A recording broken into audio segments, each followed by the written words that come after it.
kita selain Jerman dan juga Curaçao ada satu tim teman-teman di grup apa nih?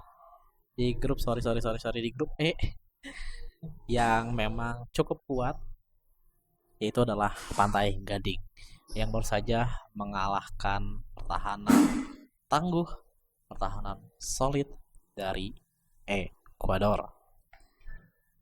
Sebenarnya untuk Pantai Gading sendiri dipimpin ataupun dilatih oleh pelatih lokal mereka, Emerse Fae, yang juga sempat menjadi caretaker sebelum akhirnya dipermanenkan oleh tim nasional Pantai Gading ataupun Ivory Coast ataupun Kote di Ivoire. Kita lihat Pantai Gading salah satu tim Afrika dengan skuad yang cukup mewah, cukup apa ya bisa dibilang seimbang dengan Maroko ataupun juga Senegal mungkin yang memiliki skuad yang cukup mewah. Kalau kita lihat seperti Mesir ataupun Tunisia, Cape Verde secara kualitas memang tidak terlalu bagus di atas kertas, tapi untuk Pantai Gading dan juga untuk Senegal dan Maroko menurut saya salah satu negara di Afrika yang memiliki skuad yang cukup kuat. Kita langsung masuk saja teman-teman ke posisi penjaga gawang. Di sini posisi penjaga gawang utamanya diisi oleh Yahya Fofana, pemain yang bermain untuk klub Turki yaitu Rizespor ya ini namanya ya Çaykur Rizespor. Lalu juga ia juga memiliki pemain yang menjadi kiper dari Royal Charleroi yang bermain di Liga Belanda, yaitu juga Mohamed Kone, masih muda 24 tahun, dan juga kiper yang baru saja switch nationality dari Prancis ke Pantai Gading yaitu Alban Lafon yang kini bermain untuk Panathinaikos di Liga Yunani. Secara kualitas memang tidak semewah kiper-kiper di Eropa, tapi cukup kuat untuk level Afrika karena kebanyakan kiper dari Afrika ini bermain di liga lokalnya sendiri seperti South Afrika, lalu juga even kayak Maroko ataupun Tunisia, hanya beberapa nama yang bermain di liga luar, tapi ini untuk Pantai Gading sendiri hampir semuanya bermain di liga luar ya, di liga lokal. Selanjutnya teman-teman untuk di posisi lini belakang cukup mewah, menurut saya cukup megah untuk level Afrika. Di antaranya ia memiliki Ousmane Diomande yang masih sangat muda, masih 21 tahun, bermain untuk Sporting Lisbon atau Sporting Club de Portugal. Tidak diturunkan pada laga melawan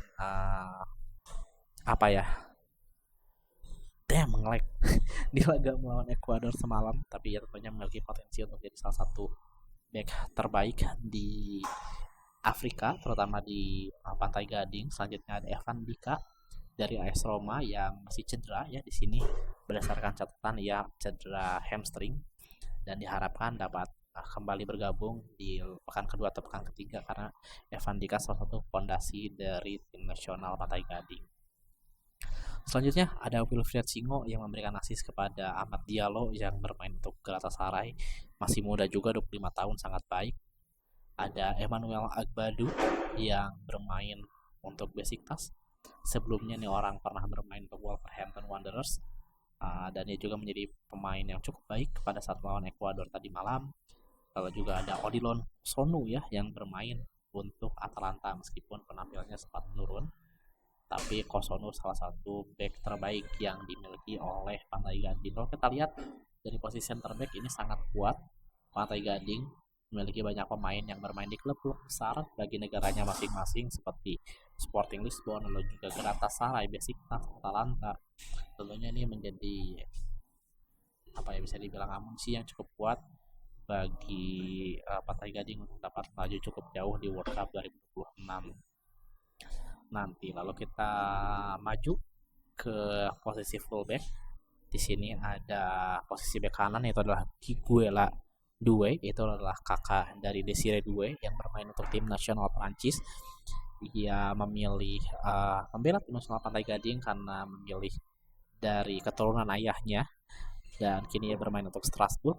Lalu di posisi bek kiri ada Ghislain Konan yang bermain untuk Gil Vicente di Liga Portugal dan juga Christopher Operi ya bermain untuk Istanbul Basaksehir di Liga Turki. Cukup baik, cukup solid. Mostly hanya Doué dan Konan ya kalau dimainkan posisi bek kanan dan bek kiri dan hampir tidak tergantikan. Selanjutnya tidak banyak pemain tengah yang dibawa oleh Emerse Fae. karena memang formasi yang diturunkan adalah 4-2-3-1 mostly oleh MRCFI karena membutuhkan cukup banyak pemain penyerang yang tipikalnya menyerang untuk Pantai Gading. Tapi kemarin pada saat melawan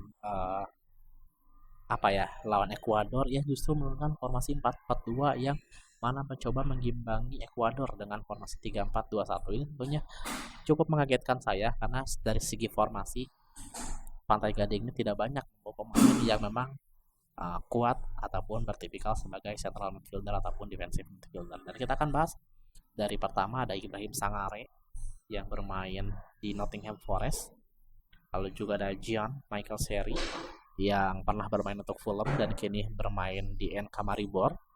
Lalu juga ada pemain muda potensial yang bermain untuk Trabzonspor yaitu ada Chris Inau Ulay, ada Frank Kessie, legend Milan dan Barcelona yang kini membela klub asal Arab Al Ahly, dan juga Seko Fofana ya yang juga sempat bermain di Liga Arab bersama Ronaldo di Al Nassr, kini bermain di FC Porto. Selanjutnya kita ke lini serang. Ini cukup banyak pemain lini serang yang dibawa oleh Pantai Gading karena memang stoknya cukup banyak ya, dan kita lihat apakah hampir semua pemain dapat bermain dan dapat dimanfaatkan oleh MRCFI karena memang spotnya pun terbatas ya. Di sini yang pertama ada Yan Diomande, salah satu wonderkid luar biasa. Ini sering saya beli saat main Master League. Dia bermain untuk RB Leipzig, masih 19 tahun, market value-nya yang paling tinggi di saat ini di Pantai Gading dengan 90 juta euro. Dan selain juga Yan Diomande, ada juga pemain berbakat lagi-lagi di Bundesliga, itu adalah Bazumana Torre yang bermain untuk Hoffenheim. Lalu juga ada Simon Adingra yang sempat bermain untuk Brighton, lalu juga Sunderland, namun kini ia membela AS Monaco. Masih muda, masih 24 tahun, masih banyak berkembang meskipun performanya musim ini tidak terlalu baik. Juga ada Parfait Guignong yang bermain untuk klub asal Belgia ya, Sporting Charleroi. Lalu juga ada Ahmad Diallo, winger dari United. Ada Evan Guesan yang kini bermain untuk Crystal Palace, sebelumnya merupakan pemain dari Aston Villa. Ada Nicolas Pepe, salah satu pemain termahal yang dibeli oleh Arsenal dan kini bermain untuk klub asal Spanyol Villarreal. Dan di posisi striker cukup solid, cukup kuat, ada Ange Yohan Boni yang baru saja switch nationality dari Prancis ke Pantai Gading. Lalu juga ada Elie Wahi, juga switch nationality ya teman-teman, dari Prancis ke Pantai Gading, kini ia bermain untuk Nice. Dan juga ada Umar Diakite yang bermain di Liga Belgia di klub Cercle Brugge. Ini tentunya menjadi hal yang sangat baik bagi Pantai Gading, terutama di lini serang dan juga lini belakang yang sangat amat mewah menurut saya. Dan saya berharap Pantai Gading dapat melaju jauh, minimal quarter final. Saya sangat happy, saya sangat senang dengan kualitas pemainnya, kualitas timnya, dan dia menunjukkan apa yang mereka punya di laga pembuka dengan berhasil menundukkan Ekuador dengan skor tipis saja 1-0. Berharap ia dapat meraih kemenangan di laga terakhir saat melawan Curaçao, dan di grup di laga selanjutnya saat melawan Jerman tentunya dapat memberikan pertandingan yang menarik lah. Dan saya berharap Pantai Gading dapat melaju jauh. Itu aja udah cukup. Sekian lah buat Pantai Gading, semoga dapat melaju jauh, salah satu tim Afrika yang saya favoritkan di Piala Dunia 2026. Goodbye.